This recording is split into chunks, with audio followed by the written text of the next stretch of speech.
বেডের মাটি প্রস্তুতির প্রথম ধাপ হচ্ছে এখানে আম কিছু পরিমাণ আপনাকে গার্ডেন সয়েল নিতে হবে এবং তার সঙ্গে আমরা বলি শুধুমাত্র গোবরের সার মিশানোর জন্য। তো রেশিওটা হচ্ছে এখানে 50-50। তো এখানে দেখেন আমার আম গোবরের সার আছে, আর এখানে আছে আমার গত বছরের যে গার্ডেন সয়েলটা ছিল বেডে, আমি সেটাই রেখেছি। আর আপনারা যদি নতুন বেড করে থাকেন তাহলে সেই ক্ষেত্রে আপনারা গার্ডেন সয়েল কিনে নিয়ে আসতে পারেন। এখানে গোবরের সারের কথা একটু বলে নেই। গোবরের সারটা ২ ধরনের এখানে পাওয়া যায়। একটা হচ্ছে যে আপনি বিভিন্ন বড়, বড় স্টোরে যেতে পারেন। সেখানে আ গোবরের সার আছে, প্যাকেটজাত গোবরের সার। তো প্যাকেটজাত গোবরের সারের সঙ্গে আমাদের অভিজ্ঞতায় যেটা বলে, আ সিআইএল নামে একটা ব্র্যান্ড আছে। সিআইএল এর যে কম্পোস্টেড ক্যাটেল ম্যানিউর বলে, আম সেই কম্পোস্টেড ক্যাটেল ম্যানিউরটা হচ্ছে আমাদের কাছে মনে হয়েছে যে সবচাইতে ভালো গোবরের সার। তাছাড়া যদি আপনার বেডের পরিমাণ অনেক বেশি হয় সেক্ষেত্রে আ আমরা যেটা করি, আমরা এখানে একটা স্টোর আছে, বাট এখানে অনেকগুলো স্টোর আছে। সেই স্টোর থেকে আপনারা বাল্ক কিনতে পারবেন। আমরা একটা স্টোর থেকে এভাবে আম বাল্ক কিনে নিয়ে আসি।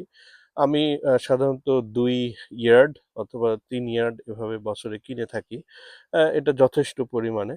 আমি সেই দোকান থেকে যে গোবরের সার কিনেছি সেটা ২ ইয়ার্ডের দাম এখানে আ ট্রান্সপোর্ট করা সহ $২০০ পড়েছে উইথ ট্যাক্স।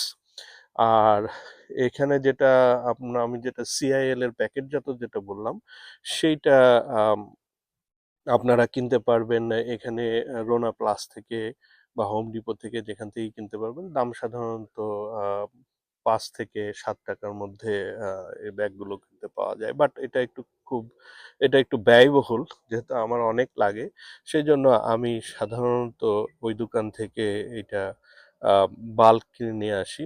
আ আমি এবারকের জন্য ২ আ ইয়ার্ড 2 ইয়ার্ড আম কিনেছি।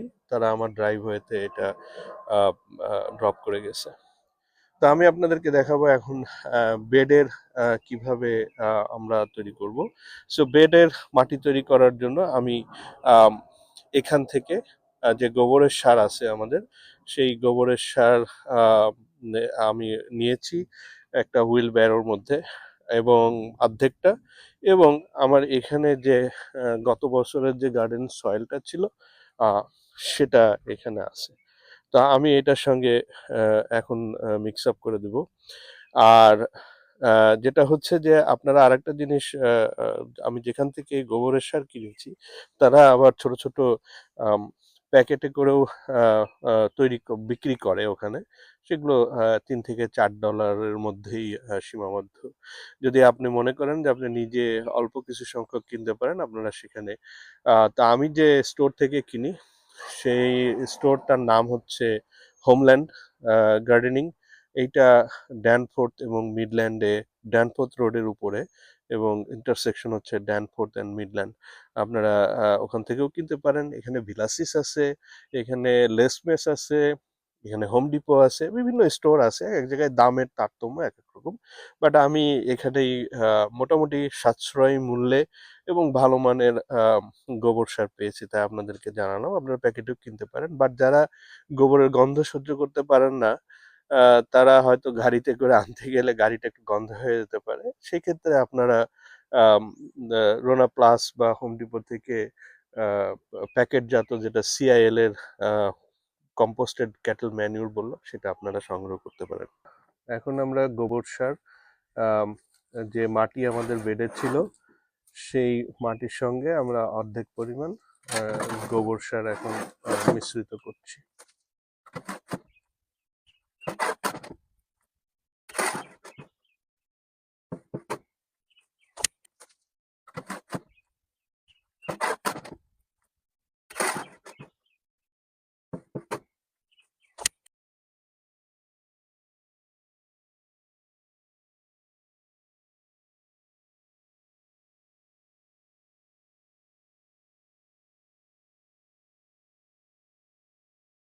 আরেকটা জিনিস বলে নেওয়া ভালো, এই যে কম্পোস্টের যে কম্পোস্ট গোবর সার, সেই গোবর সারটাতে অলরেডি তারা যখন গোবর সারটা তৈরি করে তখন তারা গোবরের সঙ্গে যেটাকে বলে উড চিপ বা কাঠের গুঁড়া, সেটা তারা অলরেডি মিশ্রণ করে দিয়েছে।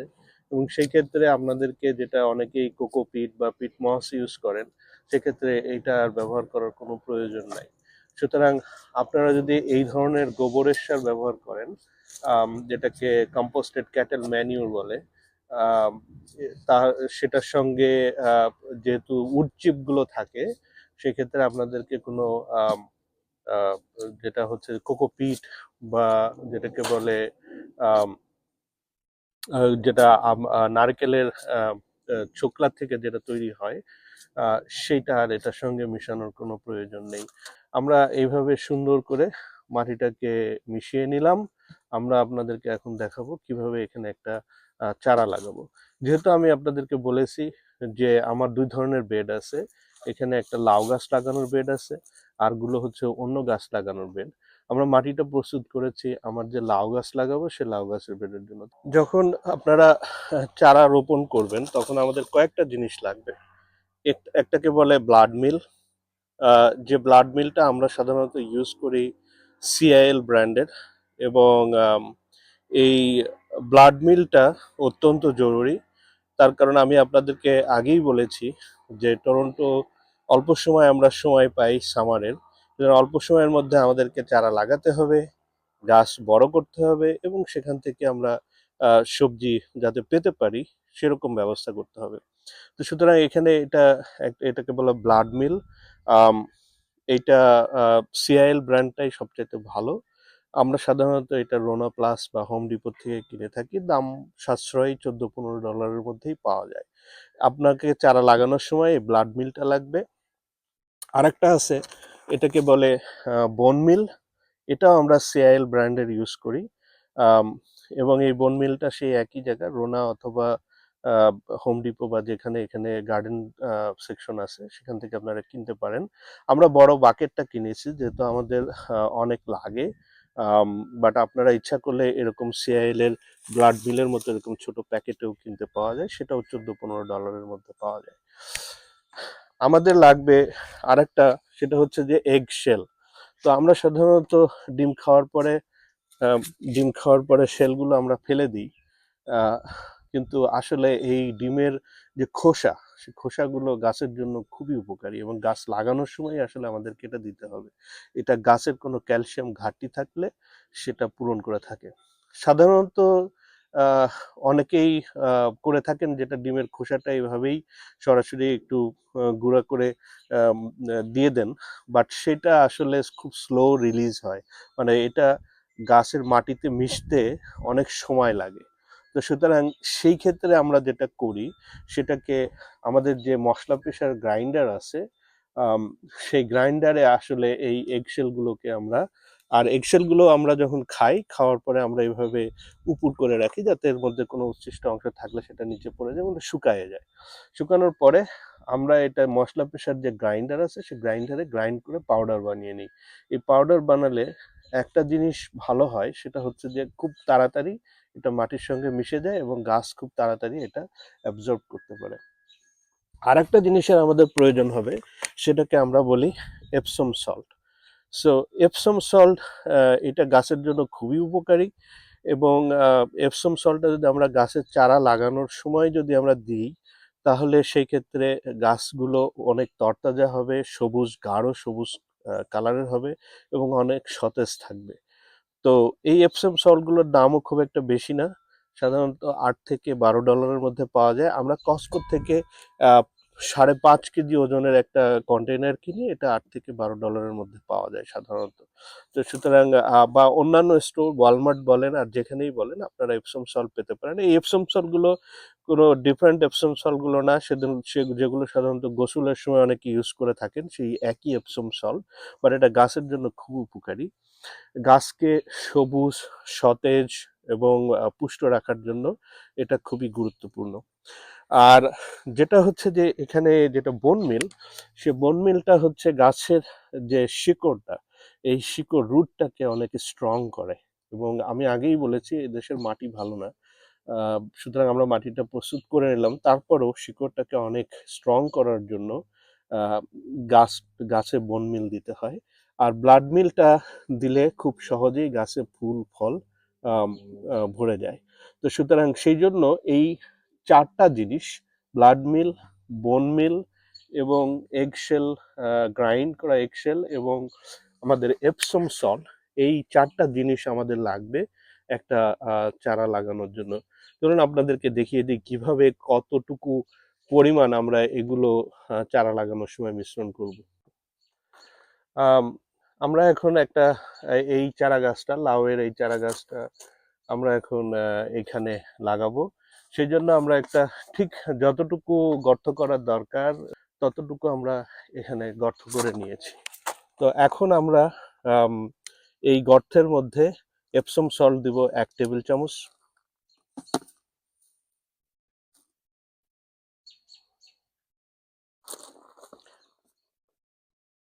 তারপরে আমরা এগশেল,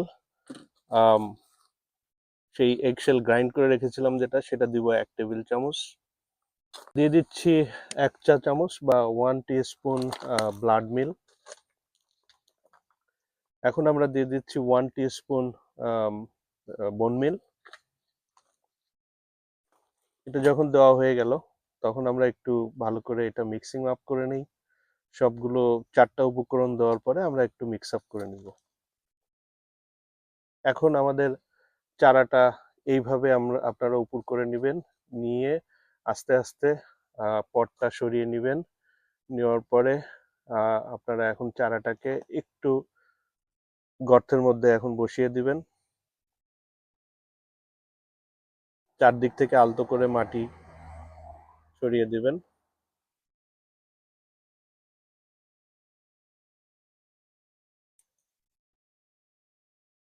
এবং এরপরে হালকা পানি দিয়ে দিবেন।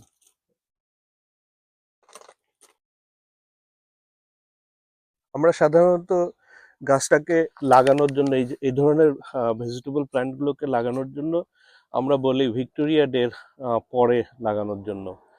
তার কারণ হচ্ছে যে আম, এখন যে তাপমাত্রা, রাতের তাপমাত্রা বা দিনের তাপমাত্রা হঠাৎ করে পরিবর্তন হয়ে যাচ্ছে। তো যদি রাতের তাপমাত্রা 7 ডিগ্রি সেন্টিগ্রেডের নিচে নেমে যায়, 4 ডিগ্রি সেন্টিগ্রেডের কাছাকাছি চলে যায়, তখন এটাকে বলে ফ্রস্টিং। এবং ফ্রস্টিং হলে আপনি যদি গাছ আগেই লাগিয়ে ফেলেন তাহলে সেই গাছগুলোকে আসলে বাঁচানো সম্ভব হয় না। তো সেই ক্ষেত্রে আমরা আপনাদেরকে সাজেশন দিয়ে থাকি যে গাছগুলোকে ভিক্টোরিয়া ডের পরে লাগানোর জন্য। ভিক্টোরিয়া ডে মানে হচ্ছে এখানে 20th মে ভিক্টোরিয়া ডে। এবং এই ভিক্টোরিয়া ডে পরে সাধারণত রাতের তাপমাত্রা 2 ডিজিটে থাকে, তার মানে 10 ডিগ্রি সেন্টিগ্রেডের উপরে থাকে। রাতের তাপমাত্রা 7 ডিগ্রি সেন্টিগ্রেডের উপরে থাকলেই ভালো। বাট যদি পিনপিনে যে বাতাস যেটা বলে হালকা বাতাস থাকে তাহলে সেক্ষেত্রে এইটা খুবই কনকনে ঠান্ডার মতো লাগে এবং পাতাগুলো সব আওড়ে যায়। তো সেই ক্ষেত্রে আমরা বলি, যদি আপনি আজকে যেমন আম, হচ্ছে আহ, আহ, আজকে যেমন 12 তারিখ, তো সুতরাং আজকে এই ভিক্টোরিয়া ডে এখনো হতে 8 দিন বাকি আছে। আমরা যে গাছটা এখন লাগালাম, তো সেই গাছটাকে বাঁচিয়ে রাখার জন্য রাতের টেম্পারেচার যেহেতু অনেক নিচে নেমে যায় এবং হালকা হাওয়া থাকে এবং সেটা কনকনে ঠান্ডার মতো, তো গাছটা নষ্ট হয়ে যেতে পারে। আমরা সেই ক্ষেত্রে যেটা করতে পারি, এখানে ডলার স্টোর নামে একটা স্টোর আছে। সেই স্টোর থেকে আপনারা এই ধরনের একটা কাভারিং কিনতে পারেন। এই কাভারিংটার দাম $4 মতো, একটু এক্সপেন্সিভ, $3 থেকে $4 মতো। এবং সাধারণত ডলার স্টোরে আসার সঙ্গে সঙ্গে এটা ফুরিয়ে যায়। তো সুতরাং আম, আপনারা এইটা কিনতে পারেন। এটা কেনার পরে হয়তোবা সন্ধ্যার দিকে যখন ঠান্ডা পড়লো বা দিনের মধ্যে যখন ঠান্ডা পড়লো, এটাকে গাছটাকে এভাবে কাভারিং করে দিতে পারেন। এবং কাভারিং করে দেওয়ার পরে যদি দেখবেন যে গাছটা, ওর ভিতরে টেম্পারেচার অনেক ভালো থাকবে, কনকনে ঠান্ডা লাগবে না, পাতাগুলোও ভালো থাকবে। দিনের বেলায়ও যদি আহ, তাপমাত্রা যদি একটু কমে যায় এবং রোদ থাকে তাহলে সেই ক্ষেত্রে ভেন্টিলেশনের জন্য আপনারা এটা ঘুরিয়ে এই যে উপরে দেখতেছেন ফাঁকা জায়গা, এই ফাঁকা জায়গাটা খুলে দিতে পারেন। তার কারণ ভিতরে যে ময়েশ্চার হবে বা গরম ভ্যাপসা গরমটা হবে সেটা যাতে এটাতে বের হয়ে যেতে পারে দিনের বেলা। আবার আপনারা সন্ধ্যাবেলায় এটাকে বন্ধ করে দিতে পারেন, যাতে কোনো মতে এর মধ্যে কোনো ঠান্ডা বা হাওয়া ঢুকতে না পারে। এটা শুধুমাত্র প্রযোজ্য আপনারা এখন যারা গাছ লাগিয়ে ফেলেছেন, তারা সেই ক্ষেত্রে এই পদ্ধতি অবলম্বন করতে পারেন। যারা ডলারামা থেকে এগুলো হয়তো কেনেননি বা ডলার স্টোর থেকে কিনতে পারেননি, তারা ব্যবহার করতে পারেন এই ধরনের বাঁশের কুঞ্চি অথবা আম, ছোট্ট চিকন কাঠ। সেগুলো আপনারা চারপাশে এভাবে পুঁতে দিতে পারেন, চারপাশে 4টা বা 3টা এভাবে পুঁতে দিতে পারেন। দেওয়ার পরে এর উপর দিয়ে সবারই ক্লিয়ার গার্বেজ ব্যাগ যেগুলো আছে, যেগুলো স্বচ্ছ প্লাস্টিকের গার্বেজ ব্যাগ আছে, সেগুলো উপর দিয়ে দিয়ে দিলেন, দিয়ে ওটা সুন্দরভাবে টাইট করে নিচে দিলেন। তাহলেও রাতে এইটা যদি ঠান্ডা হয়েই যায়, হঠাৎ করে ফ্রস্টিং পড়ে যায়, আপনার গাছগুলো সেই ফ্রস্টিং থেকে বেঁচে যাবে। আপনারা যারা আমাদের কাছ থেকে, আমাদের গ্রিন হাউস থেকে এই চারা সংগ্রহ করেছেন, তাদেরকে আমরা মৌখিকভাবে সবাইকে বলেছি। আমাদের একটা হোয়াটসঅ্যাপ গ্রুপ আছে, সেখানেও আপনাদেরকে বলেছি সাধারণত ভিক্টোরিয়া ডের পরে লাগানোর জন্য। কিন্তু কেউ যদি লাগিয়েই থাকেন তাহলে এটা ভুলবেন না, এবং প্রত্যেক দিনের রাত্রের তাপমাত্রা আপনারা আবহাওয়া ওয়েবসাইটে গিয়ে দেখতে পারেন। এবং সেই ক্ষেত্রে যদি লাগিয়েই ফেলেন তাহলে আপনারা হয় ডলারামার থেকে, ডলার স্টোর থেকে, অথবা কোনো গার্ডেন স্টোর থেকে আপনারা এগুলো কিনতে পারেন। কাভারিংগুলো, এই কাভারিংগুলো কিনে এগুলো দিয়ে ঢাকতে পারেন, অথবা এইভাবে আপনারা গার্বেজ, ক্লিয়ার গার্বেজ ব্যাগ, যেটা ক্লিয়ার প্লাস্টিক ব্যাগ যেটা, সেটা দিয়েও এটাকে ঢাকতে পারবেন। আমরা এরকম একটা বাকেট নিয়েছি। আপনারা যে কোনো আম, একটা বাকেট নিতে পারেন। লৌস্ট্রোনাতে এই সাইজের বাকেটগুলো 3 থেকে 4 টাকায় পাওয়া যায় সাশ্রয়ী মূল্যে, এবং ওটা অনেক দিন চলে, প্রায় 3-4 বছর চলে। আমরা এই বাকেটটা অ্যাক্সেস অ্যালায়েন্স থেকে কয়েকটা বাকেট গিফট পেয়েছিলাম। সেখানে আমরা আহ, এখানে আমরা অর্ধেক বাকেটের মধ্যে অর্ধেক গার্ডেন সয়েল যেটা, সেটা নিয়েছি। আর আমরা এখানে আমাদের যে গোবরের সার আছে, সেখান থেকে আমরা অর্ধেকটা পরিমাণ এর সঙ্গে মিক্স আপ করব। আরেকটা গুরুত্বপূর্ণ বিষয় হচ্ছে যে এই বাকেটটার নিচে কিন্তু একটা ড্রিল, এরকম একটা ড্রিল মেশিন নিয়ে আপনাদেরকে ছিদ্র করে নিতে হবে, যাতে পানিটা ভালোভাবে নিষ্কাশন হয়ে যেতে পারে। যে উপকরণগুলো আমরা বেডে দিয়েছিলাম সেগুলো এখন আমরা এটার মধ্যে দিব।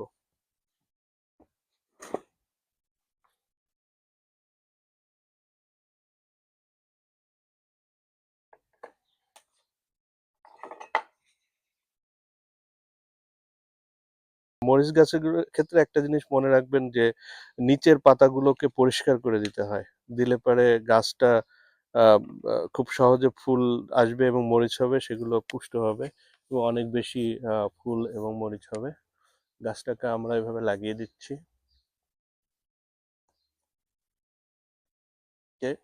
গাছ লাগানো শেষে আমরা একটু পানি দিয়ে দিব।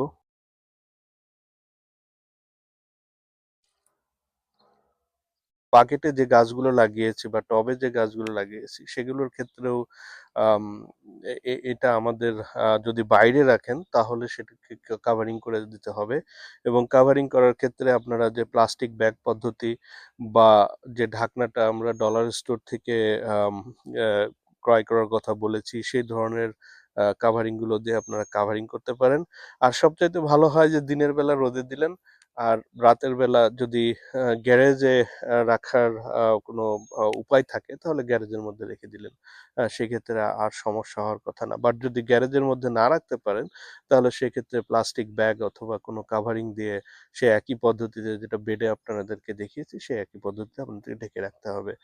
এবং আমাদের এই ভিডিওটা যদি আপনাদের ভালো লাগে তাহলে আপনারা আমাদের চ্যানেলটাকে সাবস্ক্রাইব করুন, যাতে আপনারা পরবর্তী ভিডিওটা পেতে পারেন নোটিফিকেশনের মাধ্যমে। সবাইকে ধন্যবাদ। এবং আমাদের যে কোনো সময় আপনারা যদি মনে করেন যে আমাদের গার্ডেনটা পরিদর্শন করে আপনারা হাতে কলমে দেখতে চান, যে কোনো সময় আপনারা আসতে পারেন, দেখতে পারেন। আর আরেকটা জিনিস আপনাদেরকে বলে রাখা ভালো, আহ, আমি আর আমার ওয়াইফ সাধারণত এই বাগানটা শখের বাগান, শখ করে করে থাকি। এটা কোনো বাণিজ্যিকভাবে আমরা চারা তৈরি করি না, বা বাণিজ্যিকভাবেও আমরা কোনো বাগান তৈরি করি না। আমরা সাধারণত চারাটা তৈরি করি, সবাই নিজেদের জন্য আগে তৈরি করতাম, বাট সবাই যখন অনুরোধ করেছে তখন আমরা এই চারাগুলো তৈরি করি। এই গ্রিন হাউস তৈরির মাধ্যমে আমরা স্বল্প মূল্যে এটা সবাইকে দিয়ে থাকি। চারাগুলো দেখতেই পাচ্ছেন, অনেক বড়, অনেক পুষ্ট চারা। এবং এখানে আমরা শুধুমাত্র $3 বা তার থেকেও কমে যতক্ষণ পর্যন্ত আমাদের খরচ না ওঠে আমরা সবাইকে দিতে থাকি। এবং তারপরে আপনারা যদি প্রদর্শনী হিসেবে আমাদের বাগানে এসে বিভিন্ন জিনিস শিখতে চান, দেখতে চান, অবশ্যই আপনারা আসতে পারেন যে কোনো সময়। সবাইকে ধন্যবাদ।